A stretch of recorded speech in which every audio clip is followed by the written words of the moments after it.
என்னதான் மக்கள் கஷ்டப்பட்டு உழைச்சி 18 மணி நேரம் உழைச்சி நிறைய பணத்தை சம்பாதிச்சு இப்போ பெரிய வீடு ஆடம்பரமாக வாழ்ந்தாலும் மக்களுக்கு தன்னம்பிக்கை எப்போ வரும் அப்படி தெரியுமா? நீங்கள் உங்கள் தொழிலை தாண்டி பிற விஷயங்களை பேசணும். உங்கள் தொழில் எல்லா விஷயத்தை பற்றியும் பேசணும். அப்போ தான் உங்களுக்கு தன்னம்பிக்கை வரும். இந்த உலகத்தில் எவ்வளோ விஷயம் இருக்குது, எவ்வளோ பிரச்சனைகள் இருக்குது.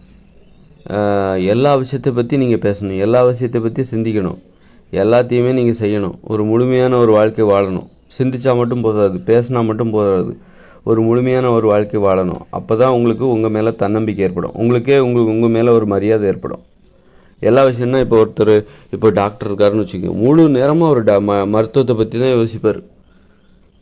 மருத்துவம், ஆராய்ச்சி, புத்தகம், மேற்படிப்பு, ப்ரொமோஷன் அப்படி இப்படின்னு சொல்லிட்டு முழு நேரமும் அவர் அவர் தொழிலை பற்றியே பேசிகிட்டு இருப்பார். வேறு விஷயங்களை பற்றி அவர்கிட்ட கேட்டால் ஒன்றும் தெரியாது அவருக்கு.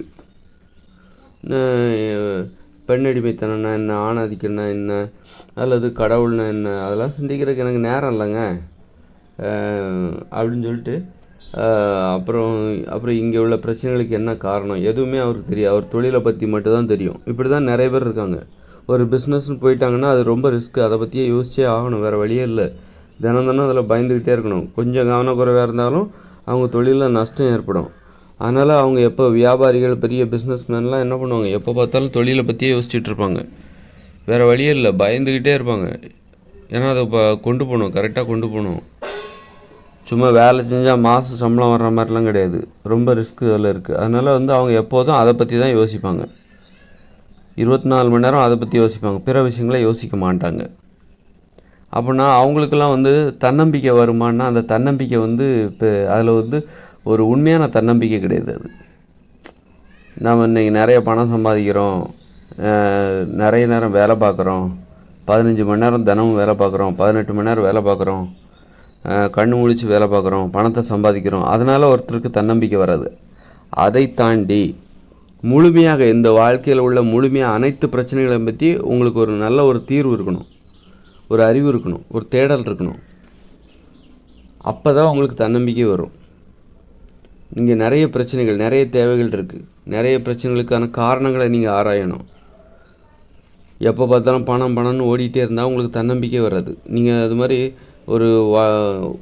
நீங்கள் நகரங்களில் வாழ்கிறவர்களுக்கு ஒரு திருப்தியான மனநிலை வராது, ஒரு தன்னம்பிக்கைங்கிறது ஏற்படாது. நகரங்களில் வாழ்கிறோம் அவ்வளோதான். ஆனால் அவங்களுக்கு ஒரு தன்னம்பிக்கை இருக்குமா அப்படின்னா ரொம்ப சந்தேகம்தான். ஒரு திருப்தி இருக்கணும். எப்போ திருப்தி வரும்னா நம்மக்கிட்ட தன்னம்பிக்கை இருக்குது, ஒரு முழுமை அடையும் போது தான். நம்மக்கிட்ட நமக்கு ஒரு தாழ்வு மனப்பான்மை இருந்ததுன்னா நமக்கு திருப்தி வராது, தன்னம்பிக்கை இல்லைன்னு அர்த்தம். இப்போ நகரங்களில் வாழ்கிற நிறைய மக்கள் அதாவது யாருன்னா கிராமத்தில் வாழ்ந்து விட்டு நகரங்களுக்கு குடியேறுகிறாங்க, அவங்களுக்கு திருப்தியாக இருக்காது, அங்கே போய் தன்னம்பிக்கையே இருக்காது. எவ்வளோ தான் பணம் சம்பாதிச்சாலும் அவங்களுக்கு தன்னம்பிக்கை இருக்காது, ஒரு திருப்தியான வாழ்க்கையை அவங்க வாழ மாட்டாங்க. அவங்க சின்ன வயசில் எப்படி அமைதியான சூழலில் பிறந்து வளர்ந்தவங்க, அதனால் அந்த சூழலில் போய் வாழ்ந்தால் தான் அவங்களுக்கு அந்த திருப்தி என்பது வரும். கிராமங்களில் சும்மா பேசுவதற்கு நிறைய நேரங்கள் இருக்குது. ஒரு தொழிலை தாண்டி சும்மா பேசுகிறதுக்கு நிறைய நேரம் இருக்குது. நகரங்கள் உங்களை சும்மா இருக்க அனுமதிப்பதில்லை. தொழிலை பற்றி மட்டுமே நீ செய்யும், தொழில்னு ஓடு, பணம்னு ஓடு. அதற்கு தான் நகரங்களில் அனுமதி. பணத்தை தாண்டி சும்மா பேசுவதற்கு உங்களுக்கு அங்கே ஆட்களும் இல்லை. சும்மா பேசும்போது தான் உங்களுக்கு இருக்கிற நிறைய அறிவு வெளியே வரும். நீங்கள் பல விஷயங்களை பற்றி கவனிக்கிறீங்க, பல விஷயங்களை பற்றி உங்களுக்கு ஒரு கருத்து இருக்குது. அப்படி அதெல்லாம் நீங்கள் தெரிஞ்சுப்பீங்க சும்மா பேசும்போது. சும்மா பேசுகிறதுக்கு நேரம் வேணும். எப்போ பார்த்தாலும் நீங்கள் பணம் அதை பற்றியே கவலைப்பட்டுருக்கீங்க, அதை சம்பாதிக்கிறதுக்காக ஓடிட்டுருக்கீங்க அப்படின்னா சும்மா பேசுகிறதுக்காக உங்களுக்கு நேரமே இருக்காது. சும்மா பேசுவதற்காக உங்களுக்கு நண்பர்கள் கிடைக்க மாட்டாங்க. அப்போது உங்களை பற்றியே உங்களுக்குள்ளே இருக்கிற இன்னொரு ஒரு அறிவு, இன்னொரு ஆள் அது உங்களுக்கே தெரியாது.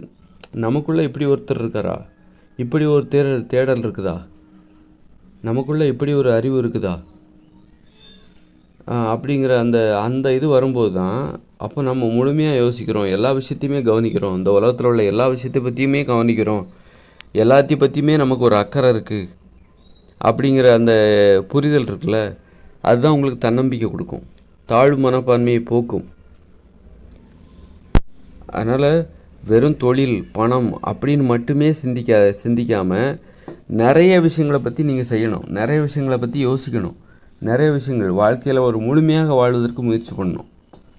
வாழ்க்கையை வந்து முழுமையாக வாழ்வதற்கு முயற்சி பண்ணும்போது தான் உங்களுடைய அறிவு முழுமையானதாக இருக்கும். உங்களை வந்து தொழில் தான் வாழ்க்கைன்னு, தொழில்ங்கிறது வாழ்க்கைன்னு ஒரு பிரிவு தான். வாழ்க்கையில் நிறைய பிரிவு இருக்குது. விளையாட்டு இருக்குது, கலைகள் இருக்குது, குடும்பம் இருக்குது, காதல் இருக்குது, அப்புறம் தொழில், வேட்டையாடுதல், இப்படி நிறைய விஷயம் இருக்குது. இப்படி உணவு முறை, இப்படி நிறைய விஷயம் இருக்குது. உடற்பயிற்சி, இப்படி வாழ்க்கையில் நிறைய விஷயம் இருக்குது. அதெல்லாம் பண்ணாமல் வெறும் தொழில்னு போனீங்கன்னா நீங்கள் உங்களுக்கு பிற விஷயங்களில் உங்களுக்கு ஒன்றும் தெரிலங்கிறது உங்களுக்கே தெரியும். ஏன்னா பிற விஷயங்களை நீங்கள் செய்கிறதே இல்லை. அப்போது உங்களுக்கு ஒன்றும் தெரில, மற்ற விஷயங்களை பற்றி நமக்கு ஒன்றும் தெரிலங்கிற அந்த நினைப்பு இருக்குது பார்த்தீங்களா, அதுவே உங்களுக்கு தாழ்வு மனப்பான்மையை உண்டு பண்ணும். அதனால தான் சொல்கிறேன், நீங்கள் வெறும் பணத்தை தேடி மட்டுமே ஓடாதீங்க. தொழில் மட்டுமே உங்களோட லட்சியமாக இருக்கக்கூடாது. இந்த முழுமையான அறிவை வளர்த்து கொள்ள வேண்டும். உங்களுக்கு தெரியாதது இல்லை. எல்லா விஷயத்தை பற்றியும் உங்களுக்கு ஒரு கருத்து இருக்குது. எல்லா விஷயத்தை பற்றியும் எல்லா விஷயங்களையும் நீங்கள் கவனிக்கிறீங்க. இங்கே நடக்கிற எல்லா விஷயங்களையும் கவனிக்கிறீங்க. அரசியல் பற்றி உங்களுக்கு ஒரு கருத்து இருக்கணும். அதை பற்றி நீங்கள் பேசணும். அரசியலில் உங்களுக்கு ஒரு பங்களிப்பு இருக்கணும். நீங்கள் ஒரு தொழில் செய்வராக இருந்தாலும் அரசியலில் உங்களுக்கு ஒரு பங்களிப்பு இருக்கணும். அரசியல், விளையாட்டு, காதல், குடும்பம், உணவு முறை, உடற்பயிற்சி, ஆரோக்கியம் அப்படின்னு சொல்லிட்டு எல்லா விஷயத்தையும் பற்றி உங்களுக்கு ஒரு தேடல் இருக்கணும். உங்களுக்கு ஒரு பங்களிப்பு இருக்கணும். அப்போ தான் உங்களுடைய அறிவு முழுமையாக இருக்கும். அப்போ தான் வந்து நாம் வந்து ஒரு குண்டு சட்டியில் குதிரை, அதாவது தொழில் என்கிற குண்டு சட்டியில் குதிரை ஓட்டுகிற தொழிலை பற்றி மட்டுமே எப்பொழுதும் சிந்தித்து கொண்டு இருக்கிற குண்டு சட்டியில் குதிரை ஓட்டுகிற ஒரு ஆள் கிடையாது.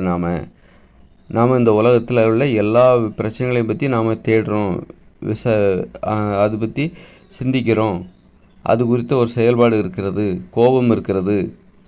அப்போ தான் உங்களுக்கு வந்து தாழ்வு மனப்பான்மையே போகும். நீங்கள் வெறுமனே சுயநலமாக இருந்துட்டு உங்கள் தொழில் தான் உங்களுக்கு முக்கியம், பணம் தான் முக்கியம், மற்றபடி இந்த உலகம் எக்கேடு கெட்டு போனால் எனக்கு என்ன அப்படின்ட்டு இருக்கீங்கன்னு வச்சுங்க, அப்போது உங்களுக்கு வந்து தாழ்வு மனப்பான்மை தான் ஏற்படும். ஏன்னா உங்களுக்கு மற்ற விஷயங்களை பற்றி தெரியலல்ல, அது வந்து உங்களுக்கு ஒரு தாழ்வு மனப்பான்மை ஏற்படுத்தும். அதனால் உங்கள் தொழிலையும் பற்றி தெரிஞ்சுக்கோங்க, மற்ற விஷயங்கள் எல்லாத்தையும் பற்றி தெரிஞ்சுக்கோங்க. உடல் ஆரோக்கியம், உணவு முறை, எது சாப்பிட்ணும், எந்த உணவுகளை சாப்பிட்ணும், எதை சாப்பிடக்கூடாது, அதை பற்றியும் தெரிஞ்சுக்கோங்க. உடற்பயிற்சியை பற்றி தெரிஞ்சுக்கோங்க. அப்புறம் வந்து மூட நம்பிக்கைகள், இது உண்மையா பொய்யா, இதை ஆராய்ச்சி பண்ணுங்கள். அதுக்கெல்லாம் எனக்கு நேரம் இல்லைங்க அப்படின்ட்டு போகாதீங்க. அது உங்களுக்கு தாழ்வு மனப்பான்மை ஏற்படுத்தும். நீங்கள் வந்து கடவுள், சாமி, அவர் தான் படைச்சார் சொர்க்கம் அப்படின்னு சொல்லிட்டு இந்த காலத்துலேயும் நம்பாமல் ஒரு 5 நிமிஷம் அதை எதிர்த்து கேள்வி கேளுங்க. அதை எதிர்த்து கேள்வி கேட்டிங்கன்னா உங்களுக்கு ஒரு புதிய சிந்தனை பிறக்கும். ஓஹோ, இதெல்லாம் ஏமாற்று வேலை. அது உங்கள் வாழ்க்கை முறையவே மாற்றி போடும். அது உங்களுக்கு தன்னம்பிக்கை கொடுக்கும், உங்களிடம் உள்ள தாழ்வு மனப்பான்மையை போக்கும். அதனால் ஒரு தன்னம்பிக்கைங்கிறது எப்போ வரும் அப்படின்னா, நீங்கள் உங்கள் தொழிலை தவிர்த்து விட்டு பிற விஷயங்களில் உங்களுக்கு ஒரு கவனம் இருக்கணும். ஒரு முழுமையான மனித வாழ்க்கை முறையில் மனித வாழ்க்கை குறித்த ஒரு முழுமையான அறிவு இருக்கணும், ஒரு முழுமையான தேடல் இருக்கணும். அது குறித்து நீங்கள் பெருமைப்பட வேண்டும். அப்போ தான் உங்களுக்கு தன்னம்பிக்கை ஏற்படும். வெறும் பணம் மட்டுமே, பணத்திற்காக நீங்கள் வாழ்நாள் தினமும் முழு நேரம் உழைத்தால் மட்டுமே அது உங்களுக்கு தன்னம்பிக்கை கொடுத்து விடாது. அதனால் நீங்கள் வந்து 6 மணி நேரம் மட்டும் தொழில் செஞ்சுட்டு சும்மா இருக்க கற்றுக்கோங்க. சும்மா இருக்கும்போது, அதனால தான் சும்மா இருங்க. சும்மா மொபைல் ஃபோன்லாம் பார்க்குறது, அதெல்லாம் வந்து அதில் நிறைய பிரச்சனைகளை பற்றி தெரிஞ்சுக்கலாம். சமூகத்தில் என்னெல்லாம் நடக்குது, உலகம் முழுக்க என்ன நடக்குது அப்படிங்கிறத நீங்கள் ஒரு மொபைல் ஃபோனை பார்த்து தெரிஞ்சுக்கலாம். ஃபேஸ்புக்கை பார்த்து கூட தெரிஞ்சுக்கலாம். நான் ஃபேஸ்புக் பார்க்குறதே இல்லைங்க, எனக்கு நேரமே இல்லைங்க. அப்போ இந்த உலகத்தை பற்றியே உங்களுக்கு வந்து தெரியாமல் போயிடும்.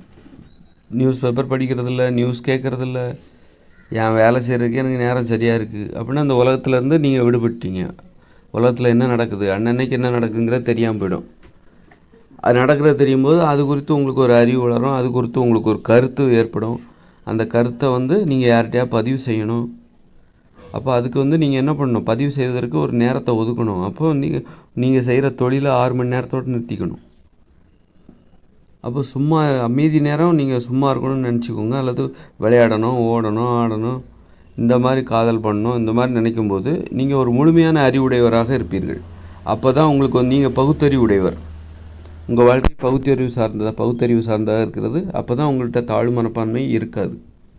ஏன்னா தாழ்வு மனப்பான்மை இருந்துச்சுனாக்கா அதுவே நோயாக மாறிவிடும். அதனால் பணம்னு போயிட்டாக்கா கண்டிப்பாக நோய் தான் வரும். ஏன்னா மற்ற விஷயங்களில் நீங்கள் முட்டாளாயிடுவீங்க. முட்டாள்தனம் தான், மூட நம்பிக்கை தான். மற்ற விஷயங்களில் உங்களுக்கு ஒரு மூடத்தனமான நம்பிக்கை வரும். அதுதான் உங்களுடைய நோய்களுக்கே காரணம். அறிவு என்பது அமைதியை ஏற்படுத்தும். மூட நம்பிக்கை என்பது அறியாமை என்பது, அறிவு என்பது புரிதலை அடிப்படையாக கொண்டது, ஒரு தெளிவையும் அமைதியும் ஏற்படுத்தும். அறியாமை என்பது குழப்பத்தை ஏற்படுத்தும், கோபத்தை ஏற்படுத்தும், அமைதியின்மையை ஏற்படுத்தும்.